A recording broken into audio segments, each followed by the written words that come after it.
हमारी खबर बिल्कुल सत्य साबित हुई और तमाम बिहार के नियोजित शिक्षक अब हो गए हैं राजकर्मी।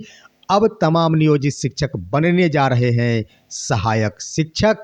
इन्हें मिलेंगे ढेर सारी सुविधाएं। मैं हूं एसके चौधरी और आप तमाम दोस्तों, आप तमाम नियोजित शिक्षकों, आप तमाम शिक्षक अभ्यर्थियों को दिल से नमस्कार, आदाब और प्रणाम करता हूं। साथियों, हमारी खबर ने रंग लाया है और एक बार फिर से हमारी खबर बिल्कुल सत्य साबित हुई है, क्योंकि हमने कल के वीडियो में ही आप सभी के बीच ये खबर पहुंचाई थी कि मंगलवार के दिन जो होने जा रही कैबिनेट की बैठक में तमाम नियोजित शिक्षकों को राजकर्मी का तोहफा मिल जाएगा, जिस पर तमाम दर्शक बंधुओं ने ये भी कमेंट किया था कि आपको कहीं से लेटर प्राप्ति हुई है या फिर किस आधार पे आप कह रहे हैं। तो हम आप सभी को बता दें कि हमें जहां से भी जो भी खबर मिली, पुष्ट खबर मिली थी, जिसे आप सभी तक पहुंचाने की मैंने कोशिश किया था और वो खबर बिल्कुल सत्य साबित हुई है और तमाम नियोजित शिक्षकों को राजकर्मी का दर्जा मिल गया है। साथियों, इसी तरह हम आपके बीच एक से बढ़कर एक ताज़ा और सत्य घटनाएं, ताज़ा खबर लेकर आते रहेंगे। इसके लिए ज़रूरत है कि आप सभी हमारे वीडियो के अंत तक बने रहेंगे और हमारे चैनल को सब्सक्राइब नहीं किए हैं तो उसे सब्सक्राइब अवश्य कर लेंगे। साथियों, हमारी खबर बिल्कुल रंग ला दी है और तमाम नियोजित शिक्षकों के घर में आज खुशियों का दीप जल रहा है, क्योंकि वे सभी वर्षों से जो मांग को मांग रहे थे वो आज उनका सपना पूरा हो चला है। तमाम नियोजित शिक्षक अब राजकर्मी बन गए हैं और वे अधिसूचना जारी की तिथि से तमाम नियोजित शिक्षक सरकारी कर्मी घोषित हो गए हैं और तत्काल वे अपने ही वेतनमान में राजकर्मी रहेंगे। परंतु ढेर सारी अनेक लाभ लेने के लिए उन तमाम शिक्षकों को सक्षमता परीक्षा से गुजरना होगा। इसके लिए अधिसूचना भी जारी कर दी गई है और तमाम नियोजित शिक्षकों को कमर कस के तैयार भी रहना होगा। हम आपको बता दें कि अभी ढेर सारी खबरें चल रही है कि नियोजित शिक्षकों को जो भी राजकर्मी का दर्जा मिला है उससे आखिर क्या फ़ायदा हुआ है। साथियों, हम आपको बता देते हैं कि सबसे पहले राजकर्मी बनने के उपरांत क्या होगा कि तमाम नियोजित शिक्षक एनपीएस से जुड़ जाएंगे, जिसके आधार पर उन्हें अभी वर्तमान में जो मात्र 15,000 के बेसिक पे के आधार पर 12% की दर से 1,800 रुपये और 150 रुपये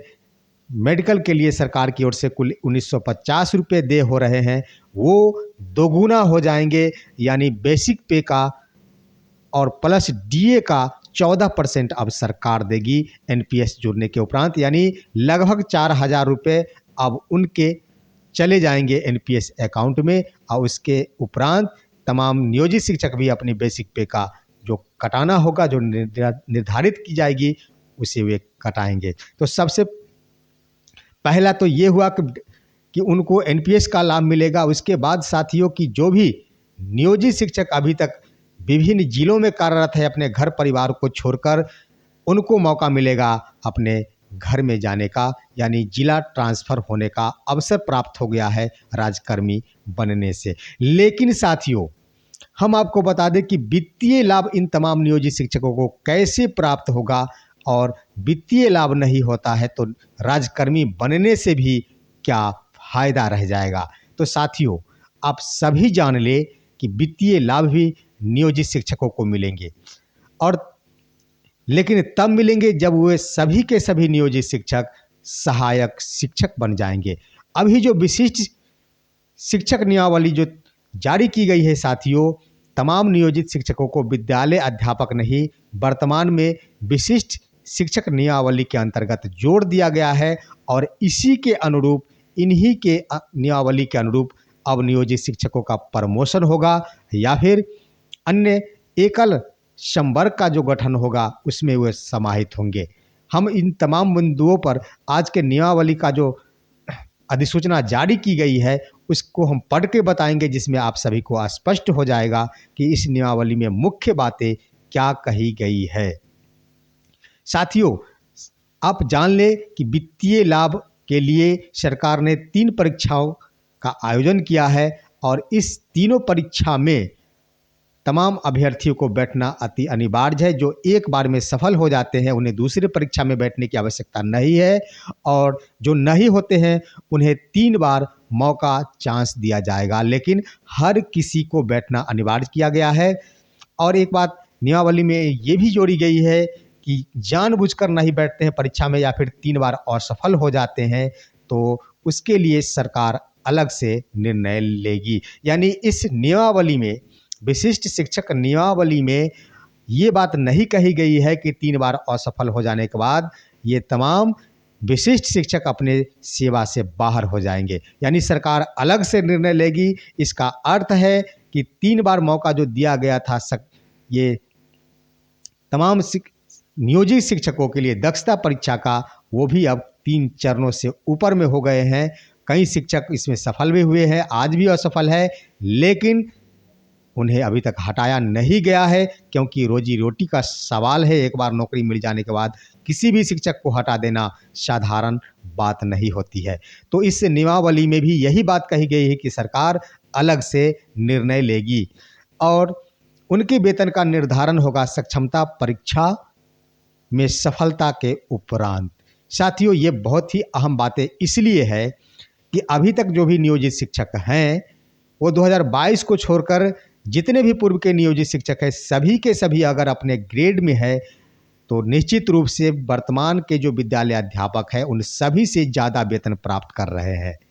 अगर उन सभी को विद्यालय अध्यापक में ही समाहित कर दिया जाता तो ये निश्चित रूप से उन्हें ज़्यादा वेतन देने पड़ते, और अभी तक जो भी वेतन दे हुआ है विद्यालय अध्यापकों को, बीपीएससी शिक्षकों को, वो नियोजित शिक्षकों को दी जाने वाली वेतन के अनुरूप ही दिया गया है।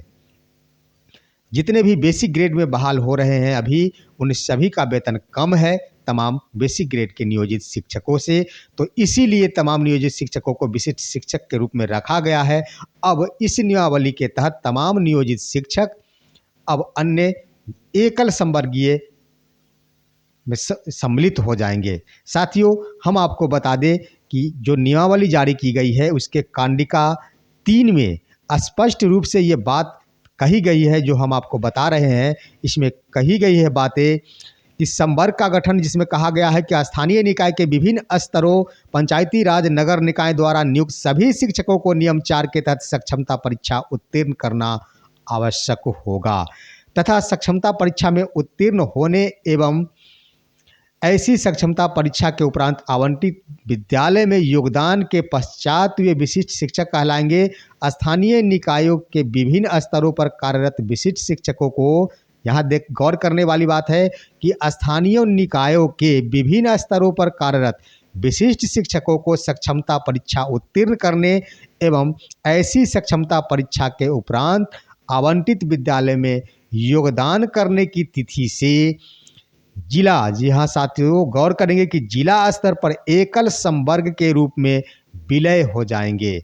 यानी कहने का अर्थ है कि जब सक्षमता परीक्षा उत्तीर्ण हो जाएंगे तमाम नियोजित शिक्षक, उसके बाद ये सभी के सभी नियोजित शिक्षक एकल संवर्गीय यानी जिला संवर्ग, जितने भी अभी तक नियमित टीचर है, नियमित शिक्षक है, चाहे प्रधानाध्यापक संवर्ग के हो या फिर किसी भी सहायक संवर्ग के हो, स्नातक संवर्ग के, जितने भी नियमित शिक्षक हैं उन सभी का एक ही संवर्ग है, जिला संवर्ग। और इस नियमावली में भी यह बात कही गई है कि एकल संवर्ग में समाहित हो जाएंगे, यानी सहायक शिक्षक का दर्जा इन नियोजित शिक्षकों को प्राप्त हो जाएंगे। साथियों, ये अहम बातें हैं जो आप गौर कर सकते हैं। इसके बाद इसमें यह भी बात कही गई है, आगे के लाइन में है कि वे एक अलग संवर्ग का गठन करेंगे जिसकी सेवा शर्तों को अब इस नियमावली द्वारा विनियमित किया जाएगा। यानी अब जो भी होगा उसको इस सेवा शर्त के अनुसार विनियमित किया जाएगा। साथियों, और एक और बात कही गई है इसी नियमावली के कांडिका, ये आप देख सकते हैं कि 8.2 में कही गई है बातें, आप सभी देख ले कि 8.1 और 8.2 में जो बातें कही गई है उसमें एक में है 8.1 में कही गई है कि विशिष्ट शिक्षक स्थानीय निकाय नियमावली 2020 के तहत उन्हें प्रदान किए गए पूर्ण वेतन संरक्षण पे प्रोटेंशन प्राप्त करेंगे। यानी वेतन संरक्षण का लाभ भी तमाम नियोजित शिक्षक जो कि अब विशिष्ट शिक्षक बन गए हैं उन्हें देय होगा। इसके अलावा ये भी बात कही गई है 8.2 में कि इसके अलावा इस नियमावली के प्रभावी होने पर उनका वेतन फिटमेंट मैट्रिक्स के अनुसार देय होगा। अन्य भत्ते राज्य सरकार की प्रचलित दरों के अनुसार महंगाई भत्ता, मकान किराया भत्ता, चिकित्सा भत्ता और शहरी परिवहन भत्ता सहित शामिल है। यानी कहने का अर्थ है कि शहरी परिवहन भत्ता भी तमाम शिक्षकों को मिलेंगे अभी तक जो देय नहीं हो रहे थे। ये गौर करने वाली बात है। तो ये सारी सुविधाएं तमाम नियोजित शिक्षकों को मिलेंगे और एक अलग संवर्ग बनेगा और वो एकल संवर्गीय जिला स्तर का होगा और जिला संवर्ग कहे जाएंगे तमाम नियोजित शिक्षक जो अभी वर्तमान में विशिष्ट शिक्षक बन गए हैं। तो साथियों, इस तरह से कहे तो गौर करने की बात ये है कि एक यहाँ पर ये भी बात कही गई कि इनके वेतन जो भुगतान होगा वो पे मैट्रिक्स के आधार पर होगा और विद्यालय अध्यापक को जो देय हो रहा है उसके आधार पर होगा। तो साथियों, इसमें भी सोचने की बात नहीं है और घबराने की बात नहीं है। इनके पे मैट्रिक्स के आधार पर कदापि नहीं होगा। इसलिए नहीं होगा कि ये वर्तमान व्यवस्था लागू की गई है और आज भी शिक्षा विभाग की ओर से ये बात कही गई है कि वर्तमान में अभी सरकारी रूप में अपने ही वेतनमान में तमाम शिक्षक कार्य करते रहेंगे जब तक सक्षमता परीक्षा का आयोजन नहीं होता, उसमें सफल नहीं हो जाते हैं।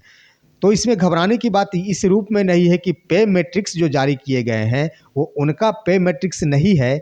ये पे मैट्रिक्स तमाम नियोजित शिक्षकों को दिए जा रहे वेतन के आधार पर ही तैयार की गई है और आगे भी विद्यालय अध्यापक जो भी बीपीएससी से बहाल हुए हैं शिक्षक, उन्हें भी जो भी वेतन देय होगा वो विशिष्ट शिक्षक के लिए जो नियमावली बनेंगे, पे मैट्रिक्स बनेंगे, परीक्षा में सफल होने के उपरांत तमाम शिक्षकों को एक अलग वेतन दिया जाएगा क्योंकि परीक्षा में सफल होने का मतलब ही होता है कि उन्हें वेतन का लाभ जो कि नियमावली में भी कह दी गई है, उसके बाद वेतन संरक्षण का भी लाभ ये भी कह दी गई है। तो हर हाल में उनके लिए नया पे मैट्रिक्स होगा और इस रूप में होगा कि उन्हें अभी वर्तमान में बीपीएससी शिक्षकों से ज़्यादा वेतन मिल रहे हैं। तो ऐसे में स्वाभाविक है कि नया पे मैट्रिक्स जारी करना होगा शिक्षा विभाग को और वो तमाम विशिष्ट शिक्षकों को देय होगा और उसी के अनुरूप तमाम विद्यालय अध्यापक का भी वेतन होगा। तो वेतन सेवा निरंतरता का लाभ तमाम नियोजित शिक्षकों को मिल जाएंगे और उसके अनुरूप बीपीएससी के शिक्षक चलते रहेंगे। तो साथियों, ये तमाम खबरें थी आप तमाम साथियों के लिए। नियोजित शिक्षकों के हो गए हैं बल्ले बल्ले, लेकिन एक बड़ी बात कि ज़्यादा घबराने और साथ साथ ज़्यादा उत्साहित होने की भी आवश्यकता इस रूप में नहीं है कि भले ही वेतन तमाम बीपीएससी शिक्षकों को 3 ग्रेड का दिया गया हो, परंतु परीक्षा उनका A ग्रेड का लिया जाता है। उसी अनुरूप तमाम नियोजित शिक्षकों के लिए क्या कर देंगे, क्या करेगी सरकार, इस पर सतर्क रहने की ज़रूरत है क्योंकि वर्षों से तमाम नियोजित शिक्षक ठगाते आ रहे हैं और इस बार भी ठगाने की कोशिश नहीं करेंगे।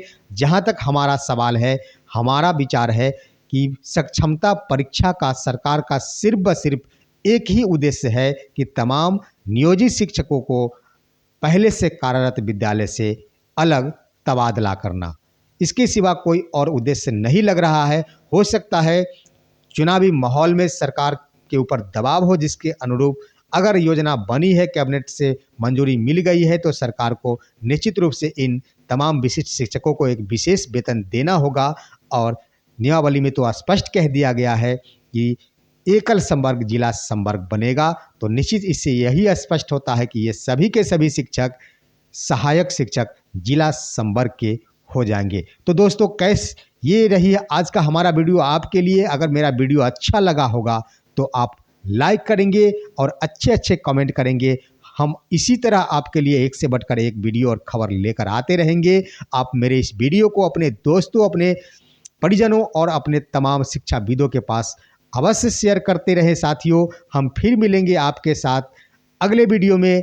तब तक के लिए नमस्कार, आदाब और दिल से प्रणाम।